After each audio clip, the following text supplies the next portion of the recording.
Welcome back to the Jordan Rich Show, WBZ and WCCO. Where does that creative spark come from? I've been labeled a creative type, which is good and bad, but no, actually for me, it's what I live for, to be creative, to come up with ideas. Well, Bob Caporale is joining me, president of Sequent Learning Networks.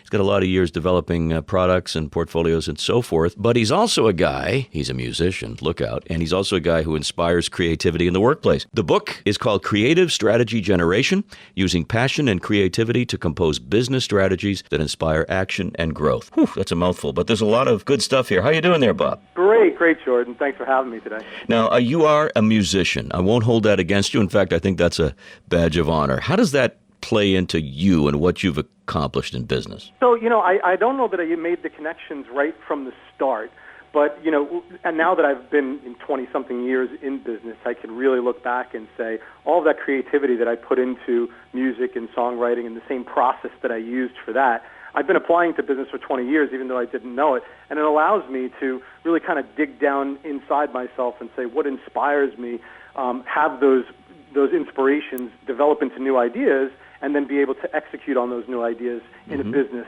manner. So really there's a lot of correlations that I'm only, in the last few years really realizing came to be. I've seen you on YouTube and various lectures talking about this, and you're very inspiring when you speak about it. And part of it seems to me the motivation and the inspiration to break out of the box, which is a cliche. But how does it work? In the book you explain it in simple terms. How can it work for almost anyone out there? What's interesting is that it was one of the most, I'd say, common things that, let's say, a songwriter gets asked is, where'd you come up with that? And I think when a new business idea comes about, it's the same type of a question. Well, how'd you think of that? And people spend a lot of time trying to analyze that. What I talk about in the book and what I firmly believe is that it's not necessarily just a spark that comes out of the sky somewhere. I think people don't always appreciate the fact that new ideas are generated from a long and stable foundation of knowledge. So if you think about like a musician, you spend years and years learning your instrument, understanding music theory, learning different styles, and it's from those foundational elements that new ideas start to spring forward. So I think that's one of the things I try and get across. Well, you do have to have a frame of reference, I believe. I mean, people just don't wake up one day and decide they're going to invent the iPhone. I mean, obviously there's a lot of background and backdrop to it, but there's something special about people who are Edison-like, who can come up with an idea that has not been tried or a variation on it. And in the research you've done in terms of success and creativity, what are the parameters? What do we notice that these people have in common? So I think there's two main things. Number one, it's to learn to let go of a little about what you were taught, right? So a lot of us really rely on traditional learning methods of understanding what's been done before. And although that's an important foundation, you also have to let some of that go and make room for new ideas. So I think that's one piece. The second piece is this intuitive ability to understand what other people want and what other people need. And sometimes if we take some of the academic pieces away and we just open our mind and open ourselves up to observation, we can see what the world wants. And that allows those new ideas to really kind of take hold and combine with that foundational knowledge to come into something new. Talking here with Bob Caporale, Caporale. He's the creator of a new book called Creative Strategy Generation. And here's the question that often comes up when we talk about creativity and where it all comes from. Storytelling, able to sell your idea. You have to sell it as well as develop it. And you focus a bit on storytelling, which is one of my favorite things. It's what I do for a living. How critical and fun and wonderful is storytelling when you want to bring an idea to the public? It's so critical, and I think it's another area that some people don't always appreciate, that it's not just about having the idea, but it's actually being able to communicate it and execute on it.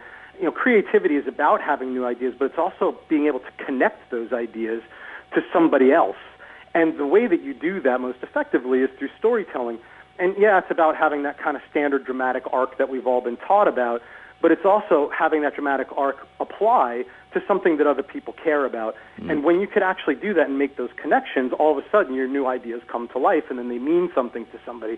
So I think it's one of the most critical steps, to be honest with you. Well, let's ask you the question then, getting back to music. When you go into a studio, as you write, you can do the same tracks 50 times, and each 50 each one of those 50 might sound different depending on how the musicians are jiving. So critical is the team that you assemble to put your idea into practice, isn't it? It absolutely is. And when you kind of step through this creative process that I've outlined in the book, one of the later parts of that process is what I call orchestration, and again, taken right from the pages of music.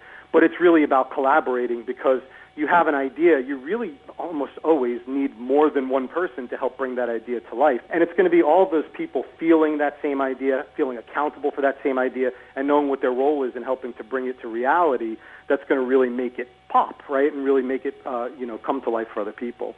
Is this the way out of any economic malaise that the country or the society is feeling?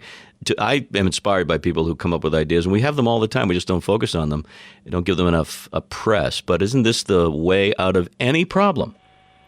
I wish I had the answer to the bigger economic kind of issues, but I really do think that it's one of the keys to coming up with solutions to problems. It's, first of all, understanding what the problems are, understanding what other people need, and then connecting them to a solution that they probably couldn't have gotten there on their own. And I think that that's a really important part of this thing. So absolutely, I think if you have a problem, this is a way to solve it. And harmony is a big, important element of music, unless you're John Cage and you write weird music. But I mean, harmony is critical to the success of a song. It's really critical to, obviously, success in business, not just who you're working for and the competition and all that and the customers, but the people you work with.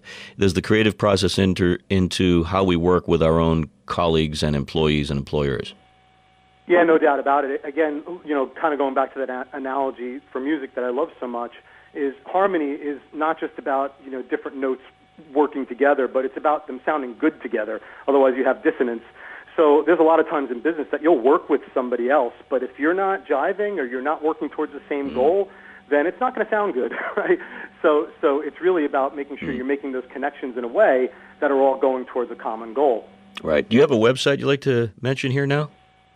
I do. I have several. So, the website for me as an author, composer, speaker, that type of thing is bobcaporale.com, Caporale. And the website for the book is called composingstrategy.com. So a lot of information on both areas. Have you heard from other composers and musicologists out there as well as business people? I haven't. It's great about, talking about this subject.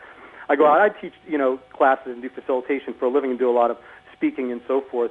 And people aren't always used to having this music and business correlation, tied together so tightly. So after any one of those classes or workshops or speeches, I inevitably have 3 or 4 different musicians who've been kind of hiding in their corporate jobs and are just so happy to kind of bring that into their world. So yeah, absolutely, it's resonating. Yeah, there are those orchestras. They probably exist wherever big cities are, composed of software people, doctors. It's always interesting how people want to and need to escape from the rote that they have to do every day to something artistic. We cannot live without the art, no question about that. Well, Bob, thank you so much for a quick study on creative strategy generation, your new book.